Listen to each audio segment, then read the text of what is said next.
What's up, everybody? Welcome back. I am Johnny. I'm Danny. And this is the second episode of our podcast, Absent Minded. And what will we be discussing today? Today we will be discussing people's opinions on how oversaturated the box office is. So in general terms, movies. Movies. But we slimmed it down. Because we want to really milk the subject of movies for as many podcasts as we can. Of course. So what specifically sparked this was we were kind of just sitting in the main building that we have all of our classes, trying to think of a new topic for this week's Absent Minded, and I saw Jeremy Johns on YouTube. I watch his reviews all the time, and he just posted a review for the Insurgent movie, which, if people out there don't know, Insurgent is the sequel to Divergent, based on that book series that is totally riding the waves of the Hunger Games. And that made me start thinking about, people are really bitching a lot recently about, man, there's so many superhero movies, there's too many superhero movies. Oh my gosh, so many. I don't think that, well, we'll get into that in a second. And, I personally think the big issue is the teen bait movies, but, if you look through time, early 2000s romantic comedies were all over the box office. 80s and 90s was the dawn of the action movie being really big in the box office. The box office goes through trends, just like fashion, music, anything else. And then the things that were frontrunners become just more subcategories of the movie industry. Yeah, and it just so happens that now we're in the subcategory of heroes and ripping off of the Hunger Games. Yeah. That's the trend. You could even say that, well, they're not ripping off Harry Potter, but they're riding the wave that Harry Potter started. The parts of breaking it into parts, is that what you mean? Not breaking it into parts, but Harry Potter was that first book that was if it's a very successful book and it's well written, you could get a very successful movie franchise out of it. Right. Then the Hunger Games brought this very malleable, very pasteable formula to that genre right after Twilight kind of botched their movies pretty hard. They made a lot of money, though. They made an ass ton of money, which is exactly why we're seeing all of these clone movies come up. Not to say that the Hunger Games was a really bland idea, but you can put other characters, I use quotes because the characters are so the same, into these situations, and this kind of teen rebelling against the system, being their own person kind of format, and you'll get that middle school, early high school audience every single time. Which has a term that we like to use, teen bait movies. Teen bait movies, exactly. That's all it is. Exactly. That's simple. It's teen bait. It's for the younger viewers to think that they're adults. But they're not. Yeah. Did you see Divergent? No, I haven't seen it. I refuse to see it. You've made a good choice, because if you like that movie, if you've read the books, I haven't read the books, so for all we know, they're great pieces of literature. Me and my dad saw it on TV one day. We decided to sit down and watch it, and wow, I wanted to jump off a cliff. Oh, it was that bad, If it's a good book, in my opinion, it made the book look like a toddler wrote it. Oh, really? Honestly, yeah. Because the characters, you couldn't even call the characters archetypes. They were just copy and pasted, formulaic things that'll get people to look at the screen. And every plot point was predictable. The plot was also dumb. The acting was bad. And I mean bad. And the lead girl in it, whose name is escaping me right now. It's Shailene Woodley. She's done some other stuff, and she's not terrible. But they clearly got, hey, this girl kind of looks like Jennifer Lawrence. Maybe she'll remind people of Jennifer Lawrence. She was probably just cheaper than Jennifer Lawrence. Yeah. Or and Jennifer Lawrence was working on part 2 of all the yeah. Mockingjay movies. Just the movies. If we want to do, we could do a movie review of Divergent. I'll sit you down and you'll watch it. I guess we'll have to sit down We'll and watch do a it. Too Much Culture style review of that. It's just, I would take up the whole podcast if I was just talking about that movie. Just Divergent. I mean, but it breaks into that, again, you're saying it's a template, so I'm guessing since I've never seen it, I could predict what happens. You have the really good-looking girl, and the really, who is, teen angst, typical character, and then you have the really good-looking guy. Who can't act for shit. Well, he's just a romantic foil. Yeah. Right? Am I right? I didn't even see the movie. He's pretty much just a romantic foil for no reason, honestly. It's now they love each other because they have hot makeout scene. Right, so you got, Gale and Peeta from the Hunger Games. Yeah, pretty much. Except there's only one this time. Oh, there's only one, so we luck out. There's not a love triangle like everything else. What's unfortunate is Miles Teller is in those movies. Good actor. He's lucky he was in Whiplash because I hated him as of Divergent. So lucky he was in Whiplash. Another movie just like this, Maze Runner. Never saw it either. No, I didn't see that one either, but you can see it's the same format. Well, it's a book, right? Yeah. It came out as a book. Yeah. We have the same format of kids being oppressed by some kind of system, and they decide to rebel against it, and shit goes haywire. So it's that same... It's just cookie cutter formula, yeah. It is all oversaturated. I mean, let's see here. I pulled it up, and it's... yeah, you know, it's not... And see, the thing with these movies is they're going to keep coming out because these books have a fan base, and there is a market for these kind of movies. And you can't necessarily fault film studios. A lot of film culture, at least here in America, is you have to make money because we do millions and millions of dollars of money into these movies, and these studios have to justify being able to do these movies.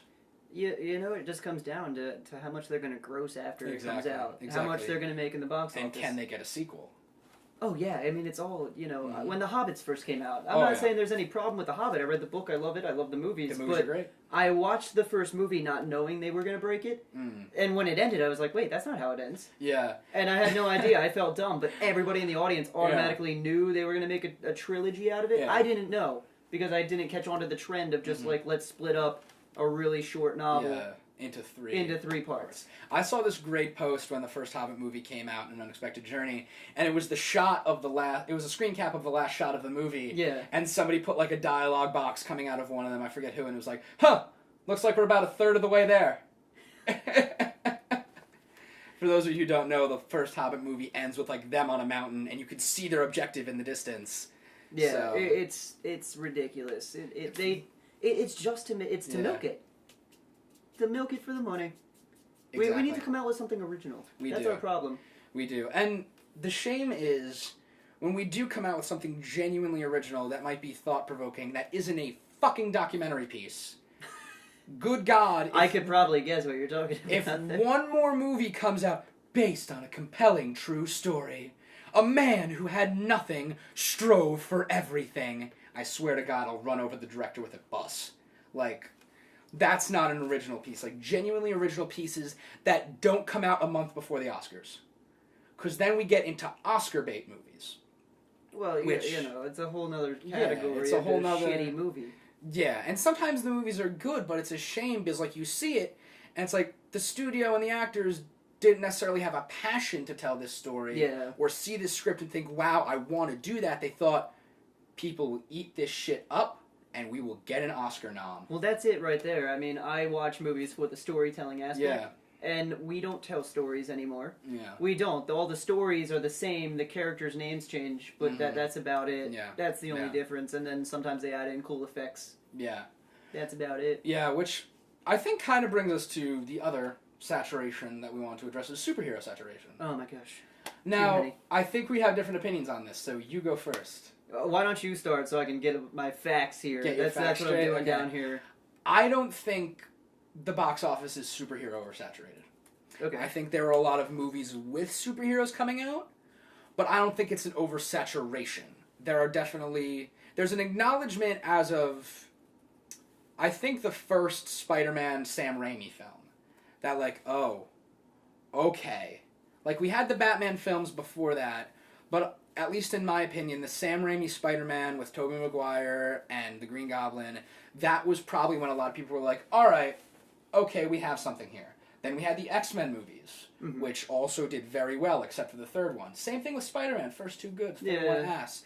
Then we had the Fantastic Four, which kind of was alright, then the sequel, which was really bad, and that's around the same time that we had Spider-Man 3 and X-Men 3, and that kind of kicked it in the dick for a little while, I think.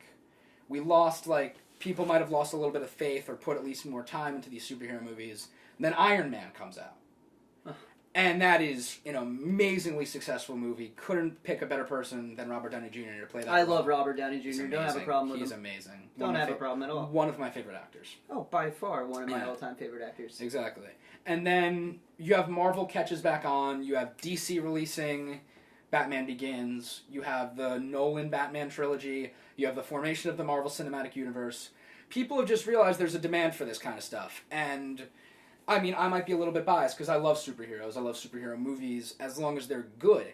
And the reason I don't think it's oversaturated, I mean, it's like saying too many comedies came out this year, or too many action movies, or too many romances came out this year. I don't think it's oversaturating like the teen bait movies or even the Oscar bait movies. Because even though like some characters may share traits and like superheroes do have trope plot points, like just any genre has. Well, they have to. Yeah, this is how to it keep arcs. the structure there. But I think what's not oversaturating about the superhero genre is it's new. For the most part, it's new every time. We have Marvel churning out like 3 or 4 different new superhero franchises every couple of years. We have the Avengers, which has only had 1 movie. You're right. Now they're getting a sequel, and they're at least bringing drastically new storylines to each of them. And in my opinion, at least, all the Marvel superhero movies have been different from each other, even from the ones within their own franchises. Like Winter Soldier, 10 times better than First Avenger. Thor: The Dark World, still not really, really strong, but better than the first Thor, and a distinctly different movie from the Iron Mans or the Captain Americas. While there are a lot coming out, like I said, I don't know if I'd call it oversaturation, because at least in my opinion, that implies that I'm getting sick of it, and I'm not. So yeah, I can go into more detail once you say what your piece wants to be, because I do have a feeling we're going to have slightly different opinions here. We are probably going to have different opinions, but that's what makes it, that's what makes it a conversation. A conversation. Yeah. Instead of just agreeing. Yeah. I get your point. It's not oversaturation. You could call it catching up, because you don't have a lot of superhero movies in general. Yeah. If you go back to like the 60s or something, I don't know what year it is, there's footage of an Avengers movie from way back in the day. Oh, man. And it's like so, I don't want to use the word ghetto, but it's ghetto and bad. And you have like the old, like, I can't remember his name, but Adam West. You have the old Adam West Batman. Oh, it's Batman. Yeah. So, yeah, we're catching up to when we abandoned it for like decades. Cause We did abandon it. No. Yeah, no, we stopped it because it was, they were... I don't know why they stopped it. I have no idea, but I feel like they're catching on, or they're catching up to lost time. Yeah. But they're churning these movies out in like no time flat. I have to commend them on that. Marvel, phenomenal with it. They churn them the hell out, and they're all quality. They're very succinct. There's Easter eggs in the first ones that lead into the. That takes a lot of planning. So good, yeah. It takes a lot of planning. I'll give them that. They found their niche. But I have to argue that it's still saturated. It's becoming saturated. It's a little... It's getting to the point where it's like, we know there's money in it, so let's try to create the next... Not that they're trying to tell groundbreaking stories, but they're trying to do groundbreaking things. Like I just found on IMDb that they're coming out with a untitled female superhero Spider-Man movie.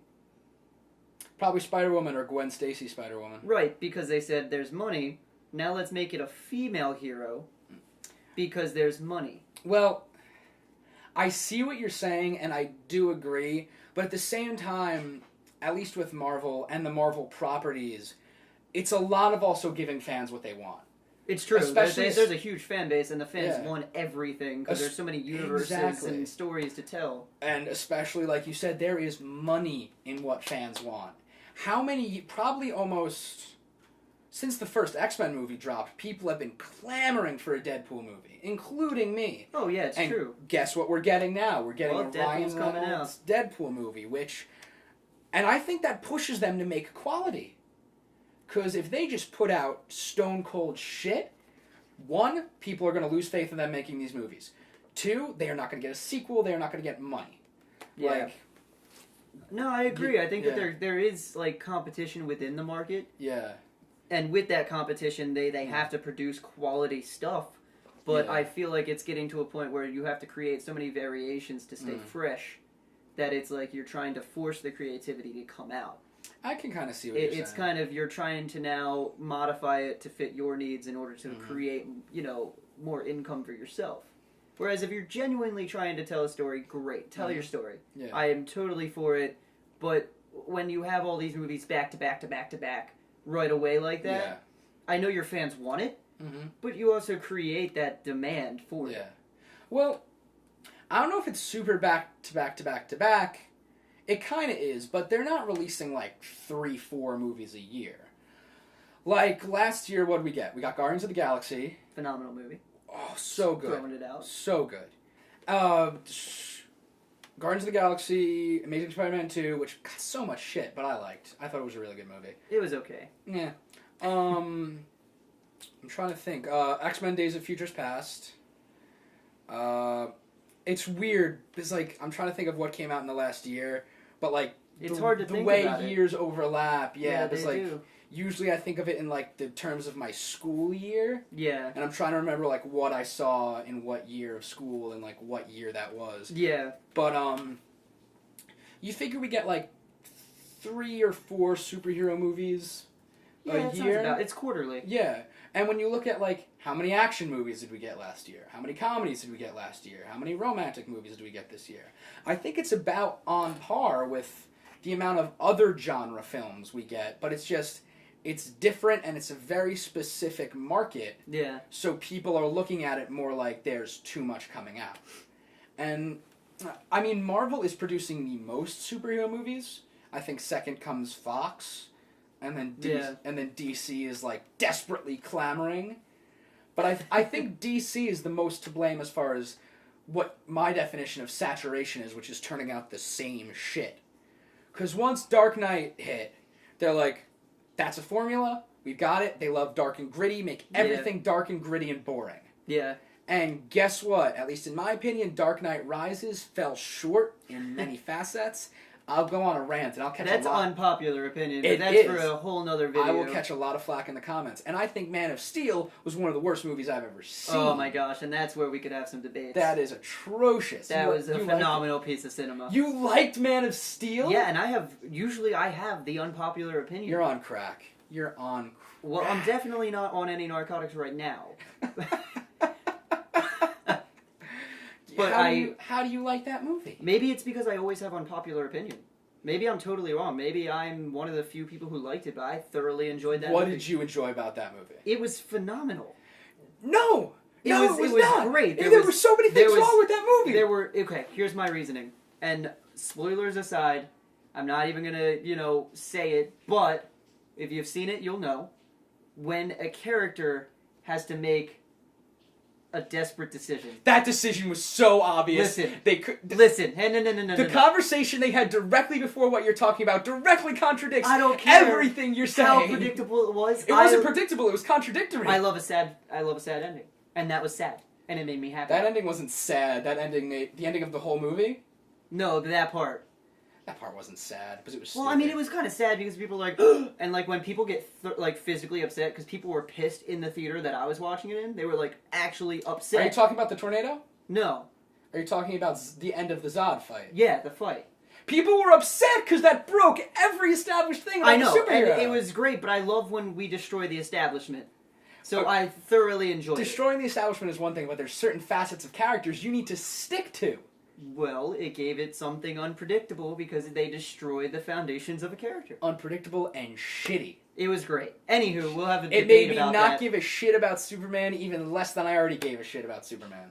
Well, like I said, we're going to have differing opinions on that one because I like things that are just destructive and chaotic. So I guess unpopular opinion. I don't know. The viewers can just put down in the comments. If you say Danny's right, you're insane. You're insane. I think anybody's right in this decision. Anybody's right except if you think Man of Steel was a good movie, then you're wrong. Alright, so here's the question then. What was your favorite overall movie of the last year? Alright, favorite overall superhero movie of not even superhero Not movie. even Oh, any movie. We'll drop normal movie, okay. But I mean, I'm sure that it's going to be a superhero movie for you. Yeah. I gotta think what I saw in the last year. I saw some pretty good movies in the last year. What are a few of them? Dawn of the Planet of the Apes. I need to see that movie. That movie, oh my god, it was an amazing, amazing movie. I've never cared more about a CG mocap character. Like, wow. I'm gonna have to see it. A lot of people had issues with Godzilla. I liked Godzilla. I didn't even see it. I liked Godzilla. There was just enough Godzilla in Godzilla to make me hunger for another Godzilla movie. Oh. The big complaint was it wasn't about Godzilla. It was about the people who are actually playing the Scarlet Witch and Quicksilver in Age of Ultron. They're married in Godzilla. Oh, nice. And they get separated. And it's a lot about them. Isn't that usually what Godzilla movies are about? It's about, like, the human side of it. The people who complained about that, I don't think watched the classic Godzilla movies. Probably not. Because if you watch those movies, you get, like, half-hour Godzilla fight. Then you see... It's about the human interaction. Then you see the government scrambling. You see bureaucracy. You see the one scientist, we've made a terrible mistake. They don't understand. We're all going to die. Yeah. Like, yeah. But that works. It does. That's why... that movie, then. Yeah, maybe exactly. I'll like it. That's why 20 years... Well, I don't know how many years since the last Godzilla movie, they were able to make a reboot that was wildly successful. All right, so we're going to wrap up the looking through lists of movies right now, because that's getting slow. And we can just, we're sparing you guys that. I'll come back next time and say what my favorite movie was. Fair enough. So I think we'll draw this episode of Absent Minded to a bit of a close. Right, and we're gonna open it again. See what we did there? To what you, the audience, thinks. Yes. We want to know about your top movies of the year. We want to know about what you didn't like about the Oscars or Oversaturation. There you go. Or anything. Anything movie related. Just drop your opinions on the movie industry, Hollywood, favorite movies in the comment section below. Yeah. Movies gives us a lot to talk about, so I'm not opposed to doing a part 2, part 3, there's a lot of opinions. If you guys are into movies or whatever, give us topics of movie. Even just give us movies to watch. We'll watch them. Post your comments down below, and we'll try to plug them into the next episodes. Mm-hmm. Follow us on Twitter. We can also take your responses there. Yes, we can. Or feel free to make us a video response. Whatever you want to do. You can do that. Whatever you guys want to do. And we will see you next time. Also, subscribe.